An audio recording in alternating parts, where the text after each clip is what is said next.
साथियों नमस्कार। आप सब देखना शुरू कर चुके हैं बीपी सिन्हा की चौपाल। मित्रों, वो कहते हैं ना कि सारी कायनात लग गई है जिस एक शख्स को झुकाने में। पता नहीं खुदा ने किस मिट्टी का उपयोग किया था उस शख्स को बनाने में। जी हाँ, मैं मोदी जी की ही बात कर रहा हूँ मित्रों। मोदी जी वो शख्स है जिसे लोकसभा इलेक्शन 2024 में हराने के लिए देश के भीतर ही नहीं बल्कि देश के बाहर भी पूरी दुनिया एकजुट हो गई है। अब क्या देश के बाहर की बात करें तो क्या चीन, क्या पाकिस्तान, क्या अमेरिका, क्या यूरोप, सबकी एक ही मंशा है कि किसी तरह मोदी जी हार जाएं इस चुनाव में। अब देश के अंदर जो एक वर्ग है, एक वर्ग क्या कई वर्ग हैं, जैसे भ्रष्ट राजनेता है जो जेल से बचने के लिए, जेल के डर से बचने के लिए चाहते हैं कि एन केन प्रकार किसी भी तरह मोदी हार जाए। एक विशेष समुदाय है जिसे शांति प्रिय समुदाय कहा जाता है, उसके भी एजेंडा फेल हो रहा है। वो भी हर संभव कोशिश कर रहा है कि किसी तरह मोदी इस 2000 लोकसभा 24 के चुनाव में हार जाए और इसके लिए सारी तैयारियां हो रही। अब सबका अपना अपना एजेंडा है, सबकी अपनी अपनी कारण है जो मोदी से बैर रखने का, मोदी को हराने का सबका अपना अपना कारण है। अब जैसे देश के अंदर कई लोग हैं जो भ्रष्ट राजनेता हैं, भ्रष्ट नौकरशाह हैं, वो लोग भी आ, मोदी के प्रहार को झेल नहीं पा रहे हैं और जेल के डर से, जेल जाने के डर से उन्हें ये लग रहा है कि चाहे कुछ भी हो जाए पर मोदी तीसरी बार नहीं आ पाए। अब देश के अंदर में जो शांति प्रिय समुदाय है, एक विशेष समुदाय है, उसका गजवाए हिंद का एजेंडा मोदी ने कुचल कर रख दिया है। उन लोगों का एजेंडा था कि 2047 तक देश को, हिंदुस्तान को इस्लामिक मुल्क में तब्दील कर दिया जाएगा। वो सारे एजेंडा को मोदी ने नस्तानाबूद कर दिया। हिंदुस्तान के अंदर में पनप रहे पहला इस्लामिक राज्य जो कश्मीर था उसे कुचल करके रख दिया मोदी ने। तो इनका एजेंडा घोषित है, इनमें कोई शक या सवाल नहीं है। इनको चाहे जितनी भी सुविधा दे दो, मोदी ने ऐसा कौन सा सुविधा दिया नहीं था जो इन्हें नहीं दिया। हर वो सुविधा जो बहुसंख्यक समाज से बढ़ करके, सारे अदर अल्पसंख्यकों को छोड़ करके इन्हें वो सुविधा मुहैया कराया मोदी जी ने। कहीं कोई भेदभाव नहीं किया।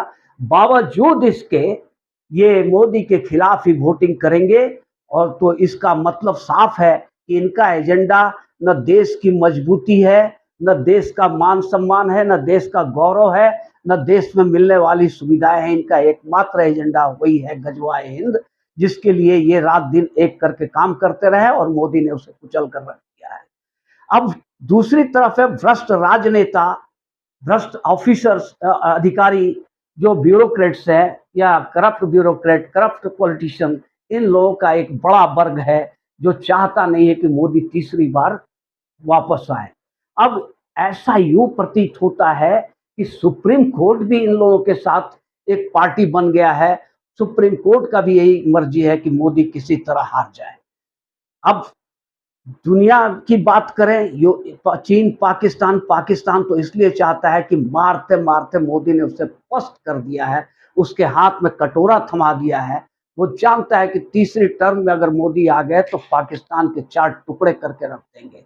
इसलिए वो दिन रात खुदा से यही प्रार्थना कर रहा है कि भैया किसी भी तरह मोदी हार जाए।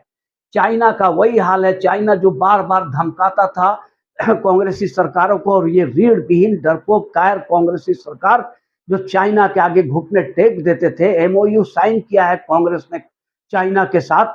अब क्या एमओयू में क्या शर्तें हैं ये कभी डिस्क्लोज नहीं किया। चाहे कितना भी का हल्ला गुल्ला हुआ, शोर शराबा हुआ, पर कांग्रेस चुप मार कर बैठी हुई है। वो ये बताने के लिए तैयार ही नहीं कि उस एमओयू में क्या साइन हुआ है। कांग्रेस के राज में चाइना भारत में घुसता था, अब 10 किलोमीटर अंदर घुस गया, फिर बातचीत हुआ 1 किलोमीटर पीछे चला गया, 9 किलोमीटर अपने कब्जे में ले लिया। इस तरह से चाइना जमीन को हड़पता जा रहा था। आज मोदी के आने के बाद चाइना को इतनी मार पड़ी है, आर्थिक, राजनीतिक और समाज, पॉलिटिकल, हर तरह से कूटनीतिक मार जो पड़ी है, सो चाइना भी अस्त व्यस्त हो गया है। अमेरिका और यूरोप का अपना एजेंडा है कि मोदी जो हथियार मार्केट में कूद गए हैं, और जिस तरह से हिंदुस्तान का ग्रोथ होते जा रहा है, दिन पर दिन हिंदुस्तान आगे बढ़ता जा रहा है, आर्थिक विकास करता जा रहा है। अभी 5वीं आर्थिक महाशक्ति बन चुका है। अगर तीसरे टर्म में मोदी आते हैं तो उनका कहना है कि अर्थव्यवस्था को तीसरे नंबर पर लेकर चले जाएंगे। इससे अमेरिका और यूरोप बुरी तरह बौखलाए हुए हैं, क्योंकि उनका मार्केट छीनते जा रहे हैं मोदी। तो इसलिए उनकी एजेंडा है कि किसी भी तरह ये हार जाए। अब सुप्रीम कोर्ट भी इसमें शामिल हो गया इन लोगों के साथ में।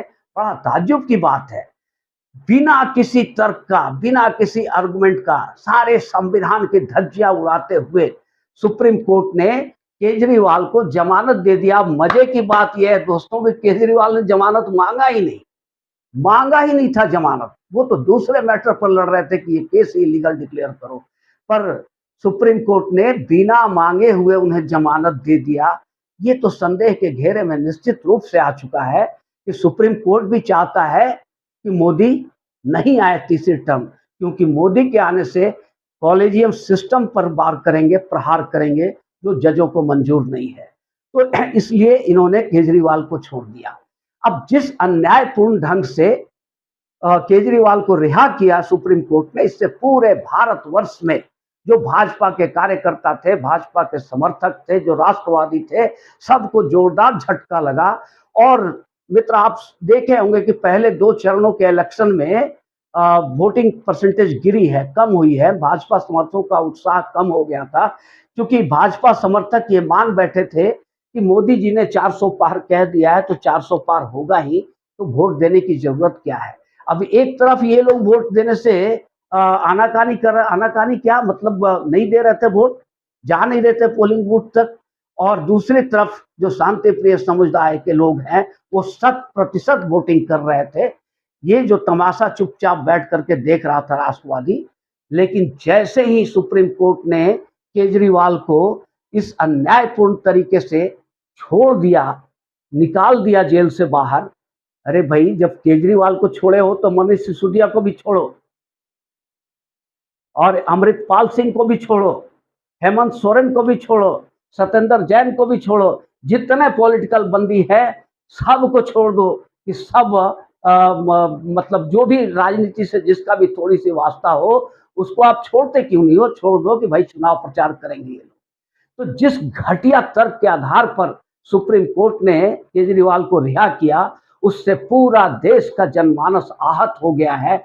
और भाजपा कार्यकर्ताओं और भाजपा समर्थकों में एक नया जोश और जुनून पैदा हो गया है, जो निश्चित रूप से भाजपा को जो घोषित नारा था 400 पार, जो उसको बैकफायर कर रहा था।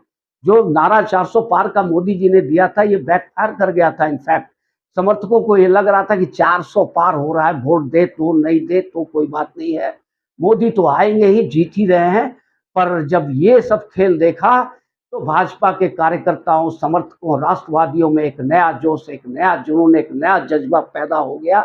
और अब कोई रोक नहीं सकता है भाजपा को 400 पार करने से, मोदी जी को तीसरी बार प्रधानमंत्री बनने से कोई दुनिया की कोई ताकत रोक नहीं सकती है। साथियों, ये वीडियो अगर अच्छी लगी हो तो एक लाइक और चैनल को सब्सक्राइब जरूर कर देंगे। धन्यवाद।